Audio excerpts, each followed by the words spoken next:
Oh, very good. Okay. Thanks be to God.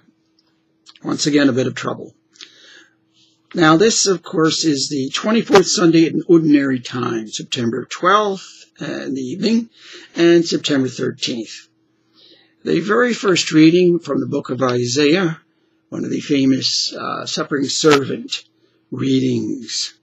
Very appropriate because it introduces us to the gospel reading.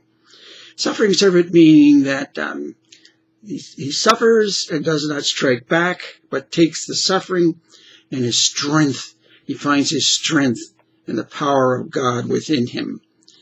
And that brings us right immediately to Mark's Gospel, chapter 8, verses 27 to 35. Jesus asking the question, who do people say that I am? And of course they say John the Baptist, Elijah. The answers are some of the prophets, people from the past. Fascinating that they do not say someone that they're looking forward to in the future, namely the Messiah. But Peter says that, you are the Christ, you are the Messiah. Then Jesus goes on to, because he knows they have in mind a different idea of Messiah than what Jesus has. They're really thinking of Peter and all the other apostles and everyone else are thinking of a Messiah who is a political, military, victorious, worldly Messiah, who is someone who's going to form an army and throw out the Romans and reestablish the kingdom, the power of Israel. But, of course, Jesus is really thinking of an otherworldly, spiritual Messiah who will be suffering and sacrificial. That's the Messiah he's thinking of. And that's the Messiah he wants to bring his Peter and all the other apostles and everyone else, us included, around to accepting. And shaping ourselves to accept and to form ourselves in that image and likeness. Jesus, Peter, when he hears that, began to rebuke Jesus. Oh, that's not the way to think, Jesus, basically is what Peter is saying to Jesus. And the famous line of Jesus to Peter. He addresses Peter and says to him, "Get behind me, Satan." Calls Peter Satan. You are thinking not as God does, but as human beings do. You are thinking in worldly terms, Peter, not as God thinks in spiritual ways. Peter is really saying, be what the world wants you to be.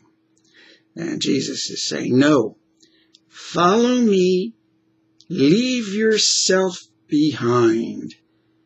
Die to the self, to the human nature wants you to be. Leave yourself behind. And he says that when he says, whoever wishes to come after me must deny himself, take up his cross and follow me. Die to the self that human nature calls you to be. Live the call of the heavenly nature way, that heavenly call. Live that and live it forever. Whoever wishes to save his life, to save it in human terms, will lose it. Whatever loses his life in the humanness, the natural sense of who we are, for my sake and that of the gospel, will save it spiritually forever. Over to the epistle from St. James. If someone says he has faith but does not have works,